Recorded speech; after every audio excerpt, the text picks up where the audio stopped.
Bayangkan tubuh kita sebagai sebuah kota yang ramai.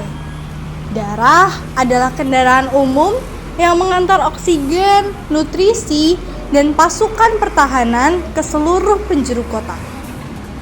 Yuk kita jadi supir darah keliling tubuh. Halo semuanya, aku Elan, absen 10.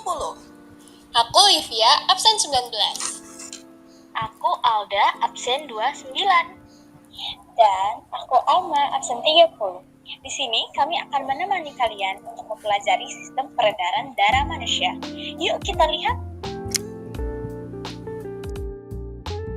Sebelum ke sistemnya, kita cari tahu dulu yuk, apa itu darah? Darah adalah cairan yang terdapat pada pembuluh yang sangat penting bagi tubuh manusia. Nah, darah itu terbagi menjadi dua loh, yaitu plasma darah atau cairan darah dan sel darah. Sel darah ada 3 jenis, yaitu sel darah merah atau eritrosit, sel darah putih atau leukosit, dan keping darah atau trombosit. Yuk kita bahas satu persatu.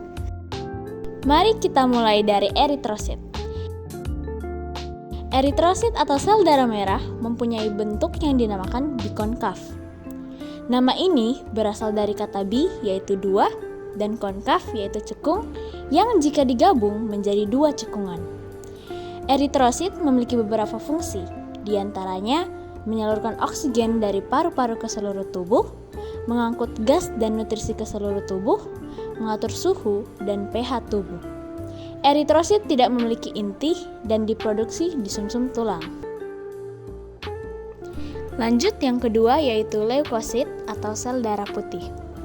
Leukosit memiliki berbagai macam bentuk, diantaranya basofil, eosinofil, monosit, limfosit, dan neutrofil. Nah, teman-teman tahu nggak sih, ternyata leukositlah yang berperan dalam sistem imun atau pertahanan tubuh kita. Jadi, dia yang melindungi dari penyakit dan infeksi yang ada di tubuh kita. Nah, yang terakhir nih teman-teman, yaitu keping darah atau trombosit. Siapa di sini yang pernah luka? Wah, rata-rata udah pernah luka semua ya. Kalian penasaran gak sih sama luka kalian yang lama-kelamaan nutup? Kok bisa ya? Jadi teman-teman, hal tersebut bisa terjadi karena adanya trombosit yang berfungsi untuk pembekuan darah. Prosesnya itu saat kalian misalnya terjatuh dan luka, trombosit akan pecah mengeluarkan trombokinase, lalu mengaktifkan protombin yang nantinya diubah menjadi tombin dengan bantuan vitamin K dan ion Ca2+. Setelah itu, tombin mengaktifkan fibrinogen yang akan membentuk benang-benang fibrin sehingga luka akan tertutup dan biasanya akan terasa gatal. Sekarang udah paham kan apa itu darah? Nah, langsung aja yuk kita menuju ke jantung. Hai, aku jantung. Aku terbagi menjadi 4 bagian. Yuk kenalan sama mereka. Hai, aku atrium dexter. Tugasku menerima darah dari vena cava superior dan inferior, lalu memompanya menuju ventricle dexter. Hai, aku ventricle dexter. Tugasku memompa darah menuju paru-paru. Halo, aku atrium sinister. Tugasku adalah menerima darah yang kaya akan O2 dari vena pulmonalis dan memompa darah tersebut menuju ventricle sinister. Hola, aku ventricle sinister. Tugasku memompa darah menuju seluruh tubuh melalui aorta.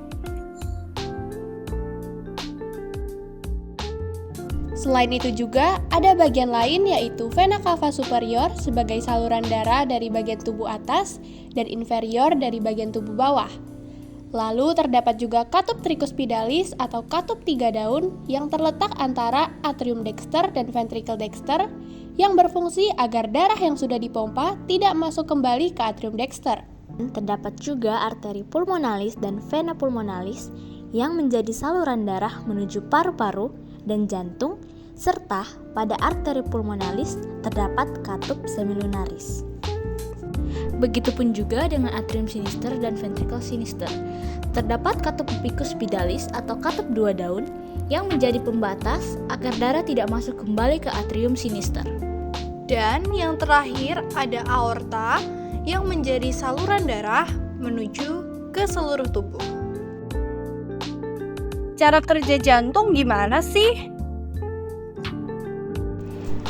Bermula dari darah yang kaya akan CO2 yang berasal dari vena cava superior dan inferior masuk ke atrium dexter, lalu ke ventricle dexter melalui katup tricuspidalistis dan dipompa menuju paru-paru melalui arteri pulmonalis dan katup semilunaris. Setelah itu, darah yang kaya akan O2 masuk ke atrium sinister melalui vena pulmonalis. Proses ini dinamakan sistem peredaran darah kecil. Kemudian, darah tersebut masuk ke ventricle sinister melalui katup bicuspidalistis dan dipompa menuju seluruh tubuh melalui aorta. Proses ini dinamakan sistem peredaran darah besar. Nah, itu tadi macam-macam darah dan mekanisme peredaran darah manusia. Semoga konten tadi dapat memberikan edukasi kepada teman-teman sekalian ya. Bye-bye!